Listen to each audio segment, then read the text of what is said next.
Hola, soy Michelle Duarte. Esta es la segunda parte del podcast sobre planes personales de retiro.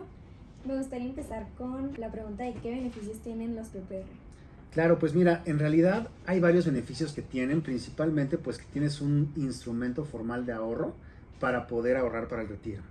Ese es el principal beneficio porque cuando no tenemos un instrumento como estos, es muy común que empecemos a gastar el dinero que teníamos destinado para esta meta en otras cosas. Incluso hay veces que ahorramos para gastar, hay veces que ahorramos para una meta a corto plazo, como un viaje, como un coche, etcétera, y perdemos de vista este tipo de metas que a largo plazo nos van a generar mayor felicidad.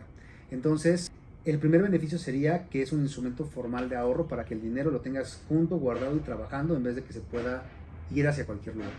El segundo beneficio es que tenemos un incentivo fiscal muy importante que hace que estos planes sean deducibles. Esto quiere decir que el gobierno literalmente nos ayuda a ahorrar para el retiro. Y el tercer beneficio, pues es que esto viene con un fideicomiso que no nos cuesta nada. Este fideicomiso va a permitir que en lugar de que nos entreguen el dinero, nos puedan entregar una mensualidad que nosotros decidamos y que el dinero que no nos están entregando en la mensualidad pueda seguir trabajando. Entonces, a largo plazo, no hay otro instrumento como este, ni CETES, ni SOFIPOS, ni ningún otro, que nos pueda beneficiar de la forma en la que nos benefician estos planes, porque están justamente diseñados para ayudarnos en la etapa de retiro. Ok, me llamó mucho la atención uno de los beneficios de los PPR, que es las ventajas fiscales que pueden tener. ¿Quieres que me puedas platicar un poco más detalladamente sobre estas ventajas? Claro que sí, hay 3 artículos en la ley del ISR que nos ayudan. El primero y el más conocido es el artículo 151. A través de este artículo podemos deducir los PPRs, es decir, el gobierno nos ayuda a devolvernos una cantidad de dinero que equivale más o menos entre el 25 y el 30%. Y si somos personas físicas con actividad empresarial, pues bueno, declararlo y no tener que pagar esa cantidad de impuestos. El otro artículo que es relevante es el artículo 93. En ese artículo se habla que todas las aportaciones que sean para este tipo de pensiones nos las van a entregar libres de impuestos. Entonces, por ejemplo, cuando tenemos algún instrumento similar, no forzosamente un PPR, sino algún instrumento de ahorro que vamos a cobrar después de los 60 años, nos lo van a entregar libre de impuestos porque se entiende que es para la finalidad del retiro. Y por último, hay una especie de préstamo que nos hace el SAT a través del artículo 185. En este artículo, cuando ya topamos el ISR de que podemos deducir con el 151, podemos extender lo que podemos deducir. Sin embargo, es a través de un préstamo o una forma de diferir el impuesto que vamos a pagar. ¿A qué me refiero? Tú deduces año con año lo que pagas de ese PPR o bueno, de esa extensión del PPR cuando quieres todavía deducir más. Y cuando tú recibes el dinero a través de los planes que son afectos al artículo 185, tú tienes que pagar eso que estuviste deduciendo. Entonces, lo ideal es empezar con el artículo 151 y ya cuando lo topes, que más o menos al día de hoy son como 200,000 pesos por año, si todavía quieres deducir más, entonces ya puedes meter un complemento como lo es el artículo 185 y puedes llegar a rebasar los 300,000 pesos sumando estas deducciones. Y bueno, no es para todos, pero para la gente que quiere todavía deducir un poquito más puede aprovecharlo. Y bueno, con estos 3 artículos puedes hacer una estrategia que te ayude a fortalecer tu parte fiscal. Ok, muy interesante que aparte de los beneficios pues, de tener un plan de retiro, pues también está el lado de las ventajas fiscales. Otra pregunta que creo que a muchos jóvenes les interesaría es por qué exactamente les debe interesar a los jóvenes empezar con una corta edad. Fíjate que estos planes trabajan con el tiempo, entonces mientras más joven empiezas, más dinero te van a dar. Tú puedes elegir si quieres pagar por 5 años, por 10, por 15, por 20 o por la cantidad que tú quieras.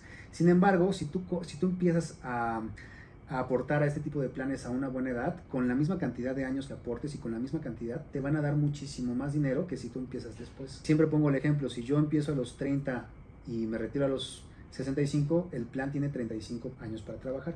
Si yo empiezo a los 40, tiene 25 años para trabajar. Si, por ejemplo, con el de 30 me iban a dar 11 millones, si yo empecé a los 40 con la misma cantidad que estoy aportando por la misma cantidad de tiempo, a lo mejor me dan 6 millones. Entonces, ¿por qué si tienes la posibilidad económica de hacerlo? Porque también puede ser que no tengas la posibilidad. Pero si tienes la posibilidad de hacerlo, ¿por qué vas a recibir 6 millones cuando podrías recibir casi el doble? Solamente por haber empezado antes. La diferencia aquí es la planeación que cada quien hacemos. Y tú puedes abrir diferentes planes a lo largo de tu vida. Entonces, si tú tienes poquito para empezar a los 25, pero empiezas con poquito, a lo mejor vas a recibir lo mismo que una persona que aporta 3 o 4 veces más que tú, que ya tiene 40 o 45 años. Entonces, no importa con cuánto empieces, si después quieres complementar, puedes abrir un segundo plan, pero empieza a ahorrar en cuanto tus posibilidades económicas lo permitan. Ok, perfecto. Y entonces, ¿cuál sería la diferencia entre un PPR y cualquier otro tipo de ahorro como lo son pues una cuenta bancaria o inversiones en fondos? Ok, la principal diferencia es que estos planes están diseñados para el largo plazo y para el retiro. Es un plan que te va a acompañar durante toda tu vida y es un plan que está diseñado para que cuando tú lo termines de pagar tengas muchos beneficios como el hecho de tener un fideicomiso y una pensión que puedas garantizar. A lo largo del plazo, como no te cobran impuestos y el dinero sigue creciendo, lo que haces es que generas más rendimientos y más dinero. Si tú, por ejemplo, lo metes en CETES y las tasas, aunque ahorita están arriba, empiezan a bajar y además te cobran impuestos, es como si cada año haces un ladrillo y le cortas un poquito por los impuestos. Y el siguiente año la tasa no estuvo tan alta como este, sino que bajó un poquito, entonces hay que mocharle otro poquito más. Y así sucesivamente.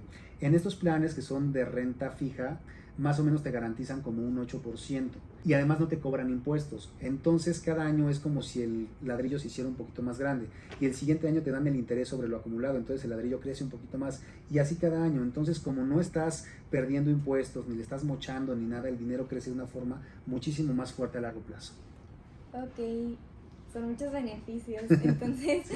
quisiera saber qué tan flexibles los planes personales de retiro. Claro, mira, eso que acabas de decir es lo más importante porque al final del día no es una varita mágica con la que puedes invertir todo lo que quieras ahí. No, es específicamente para el retiro. Hay otras inversiones como SOFIPOS, como CETES, como inversión incluso en bolsa que te pueden dar muchos mejores resultados para el corto y mediano plazo. De hecho, indudablemente te lo van a dar. Pero esto es específicamente para el largo plazo. Entonces, si tú quieres invertir a corto plazo, no te conviene esto porque lo tienes que sacar hasta los 65 años. Hay planes similares en donde no puedes deducir impuestos, pero sí puedes sacar el dinero antes sin penalización. Pero en este tipo de planes tú puedes sacar el dinero antes de que cumplas los 65 años. Sin embargo, si lo haces antes te van a penalizar y te van a cobrar impuestos. Entonces ya no te convendría. En realidad la flexibilidad de estos planes no es la mejor, ni es mucha. Yo te diría que es limitada. Yo siempre hago un análisis cuando quieren contratar un plan personal de retiro para ver si es la opción que más les conviene. Si quieren, por ejemplo, algo para el retiro, pero quieren tener flexibilidad y no les importa tanto el tema de los impuestos, hay planes que son justo para eso. Si quieren, por ejemplo, invertirlo de aquí a 5 años, no les recomiendo estos planes. Les digo, oye, métele a NU, métele a CETES, métele a Walao, métele a la bolsa si quieres. Entonces hay que encontrar qué es lo que más te conviene. Yo recomiendo invertir a corto, mediano y largo plazo y invertir de forma conservadora, moderada y riesgosa. Entonces haces una combinación de todo eso y terminas con una estrategia que se adapta mucho mejor a lo que tú quieres. Pero sí tienes que buscar la asesoría de un experto para que te pueda orientar en este camino y puedas aprovechar mejor tus recursos. Ok, entonces digamos que una persona ya decide que un PPR es lo que le conviene.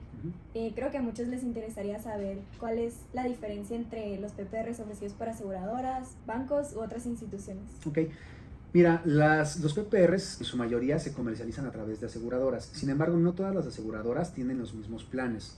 Es importante que tengas opción de checar diferentes aseguradoras o que alguien que ya haya analizado todo eso te pueda recomendar basado en lo que tú necesitas.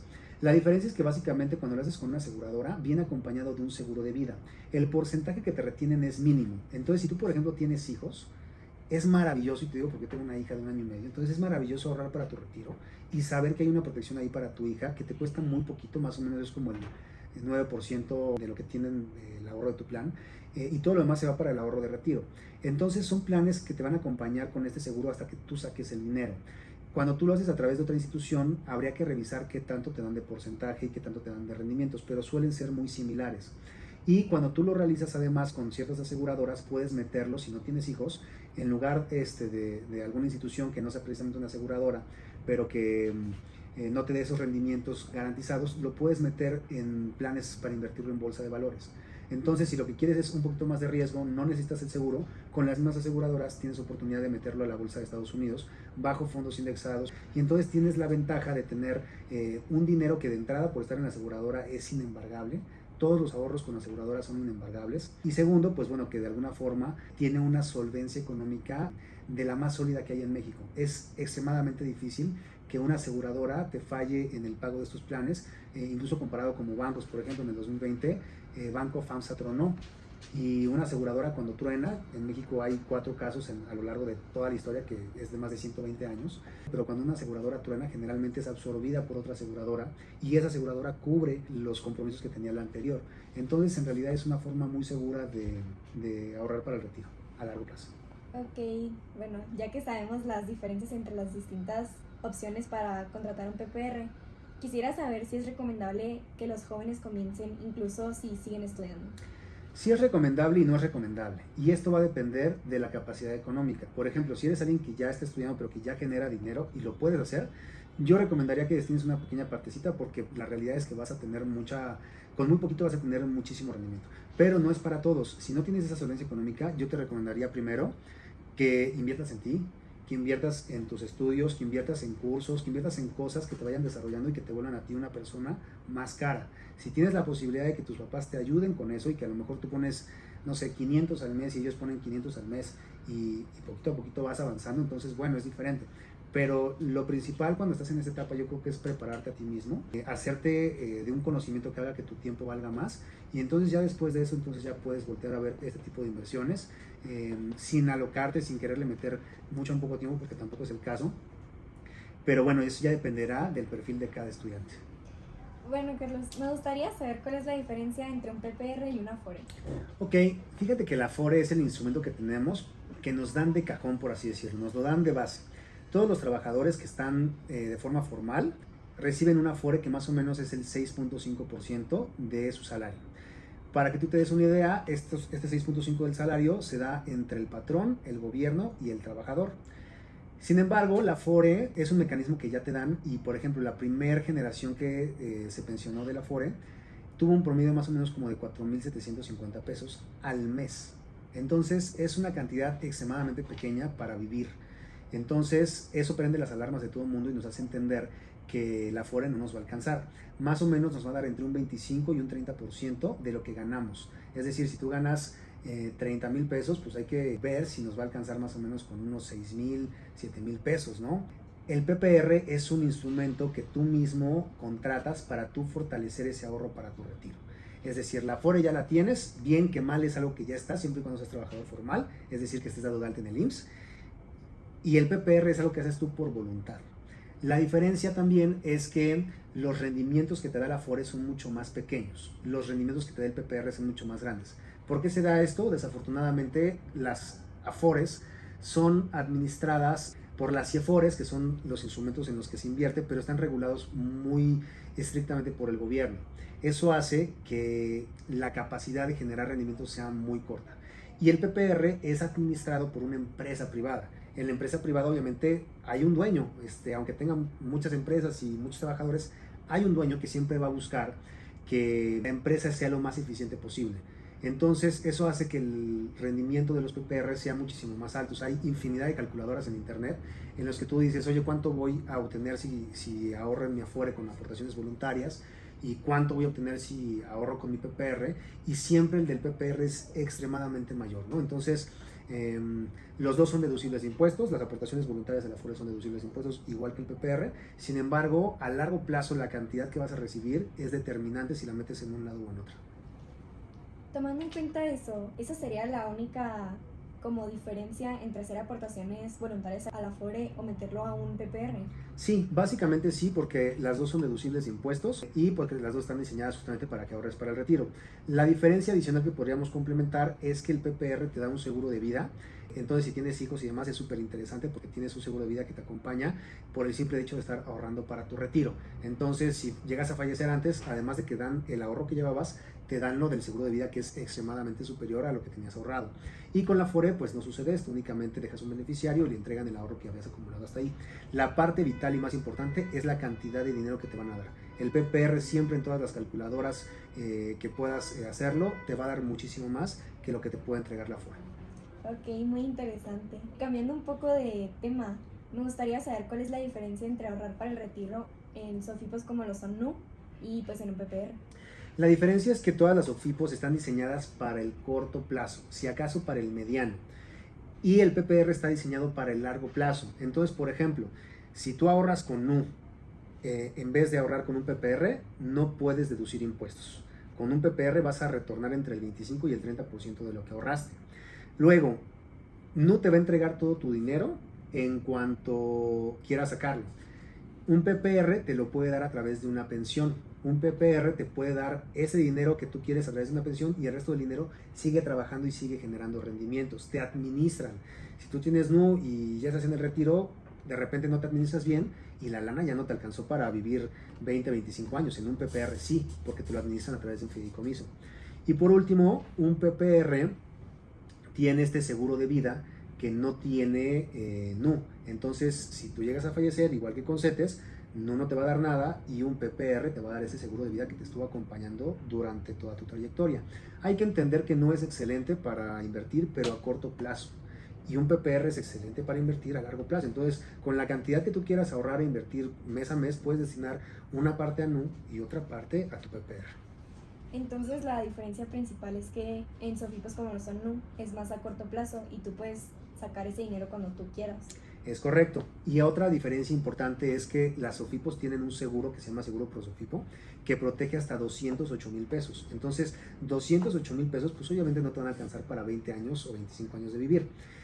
Por eso es que son a corto y a mediano plazo. Un PPR está respaldado por una aseguradora como GNP, como Inbursa, como Seguros Monterrey, que tienen una cantidad de exigencias muchísimo más altas financieramente, y eso hace que te garanticen que pues la empresa no va a tronar, la empresa no va a tener una caída, la empresa si quiebra te van a garantizar esa pensión, a diferencia de NU, que si quiebra pues y tú tenías ahí 3, 5 millones, pues te van a dar tus 208,000 pesos y el resto del dinero pues te van a decir bien gracias y ya no te lo puedo dar.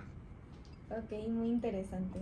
Por último, me gustaría saber cuál es la diferencia entre ahorrar ahora en CETES y PPR. Ok, ahorrar en CETES es excelente a corto y mediano plazo. De hecho, por eso el plazo máximo en CETES es a 2 años. En CETES, por ejemplo, tú tienes que pagar impuestos. Entonces, cada año vas a tener que poner un ladrillo y recortarle un poquito.